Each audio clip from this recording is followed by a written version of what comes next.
All right, it is April 17th, a Sunday, 2022. This is a neighbor's car. I love my neighbors. I love the Collins. They're amazing people. They're warm, they're tender, they're Christian.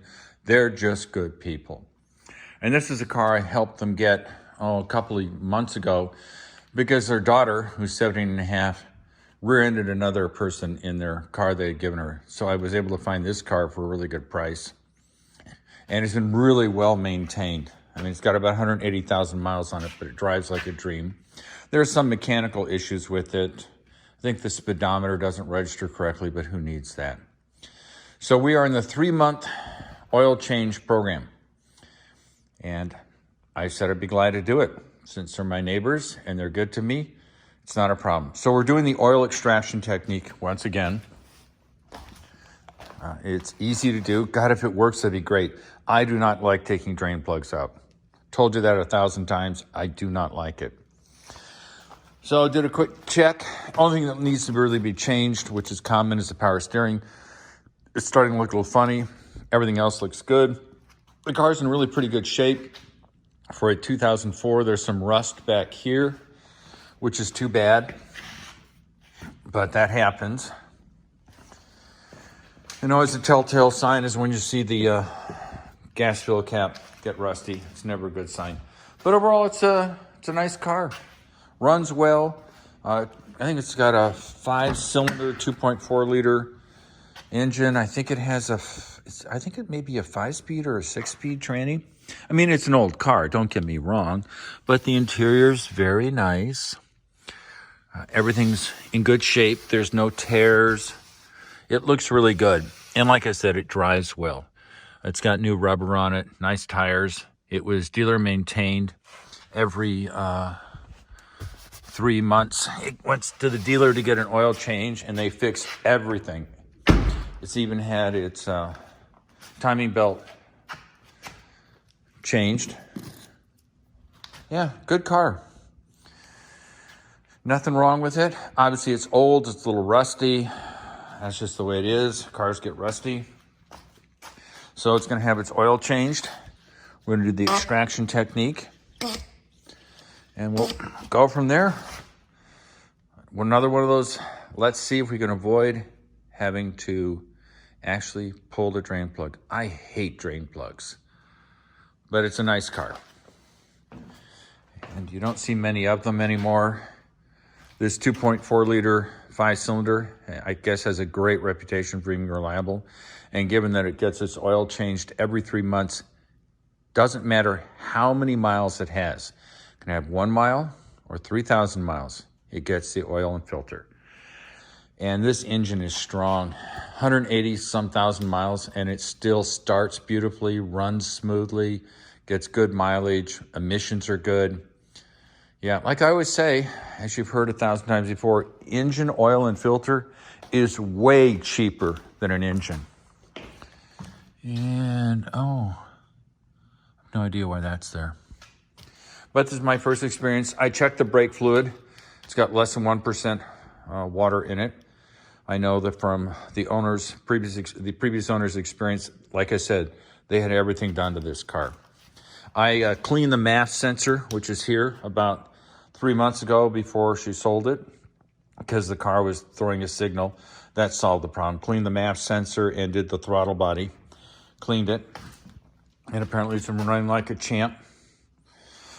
So we'll let this thing do its thing. It takes a while. We started right about here because of the previous oil change in the RX-8. So now we're 4, 5. Yeah, we'll see how much. I'm feeling positive. I'm feeling confident about this thing. So love y'all. I'll be back. All right. Not having much hope today. We're underneath the Volvo. And we're going to drain the oil. We didn't get much out of the oil vacuum extractor. I've already loosened the nut. It's a 17 millimeter. Here's the oil filter cartridge. Here it is, the rear of the car, front of the car. Looks like the splash pan is gone. But that happens. Car's 16 years old. Who knows where it got lost. And, yeah, not holding a lot of hope. but that's life.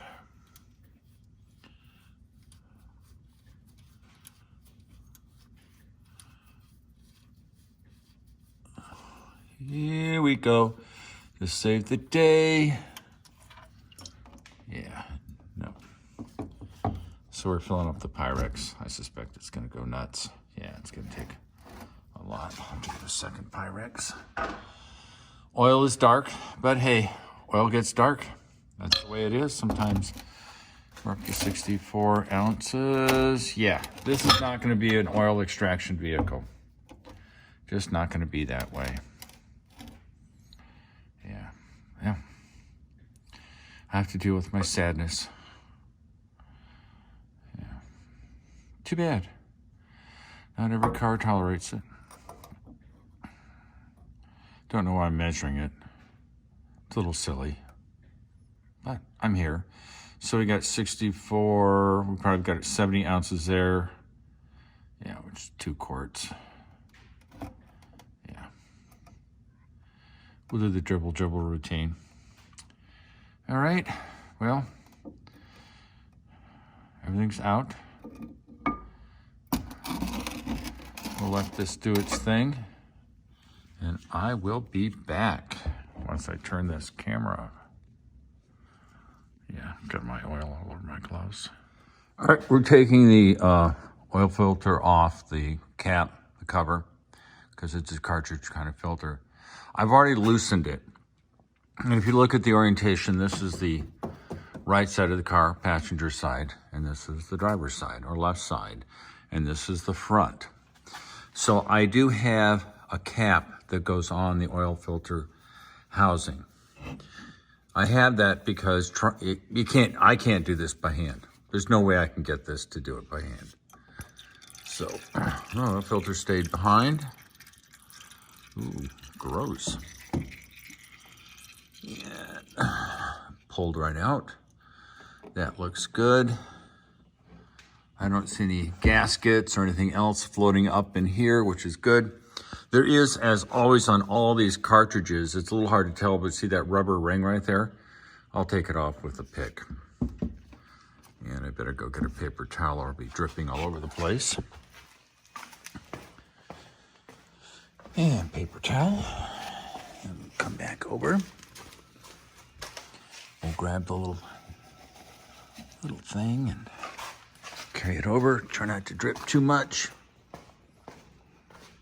I will then go back and get the filter. I always like to compare the replacement filter to the filter that was in the vehicle. I guess it's easier than realizing you made a mistake after you made the mistake. And it looks pretty comparable to me. Yeah, let me get a little light on it. See if I can get my headlamp on.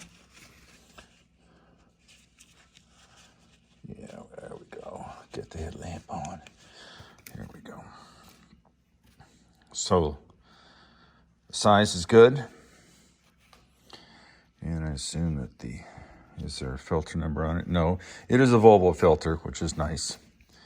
And this is a man filter. It's an HU 819 X-ray. And it is for Volvo cars. That's good. Well, I wonder if it tells you which, no, it doesn't tell you which Volvo one, but that's neither here. Boy, that light's really bright. So look down here, take a towel, do a little quick wipe. There's some sludge in there. Never a good thing.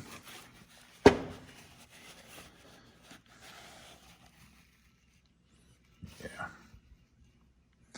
And let's see, how much sludge is in there? I'll be back. I'm going to hit this with some... Well, I discovered that the data I got off the internet was wrong. The torque spec for this plastic cover is 25 Newton meters, and that's 3/4. It's about 18 foot-pounds, roughly. So don't trust everything you see on the internet. This is actually off of the cap on the car. Everything looks good. I hit it with some brake clean. Did the same thing with the oil drain plug. And that all looks good. Now we'll fill it up. It looks like it takes 6 to 7 quarts. I've got 7 quarts. I'll put 6 in, see what the level's like. All right, the oil change has been done. It took exactly 6 quarts of this 5W30 Pinto High Performance API SLCF something MB approval, Volkswagen approval, and that's good. So the car is done. I'll get it back to my neighbors. Hope you're having a wonderful day. The sun has come out. Oh, it's about 40 degrees. It's not real windy. Trees aren't moving around. Yeah, we've had a couple of days of lots of wind. Yeah, it's gorgeous out here. Oh my God, it is just gorgeous. I'd say it's about 45 degrees. Yeah, it's all good. So I hope everybody's having a great day. I'm having a great day. Ooh, I got some packages, even better. So I love you all. Take care. Bye.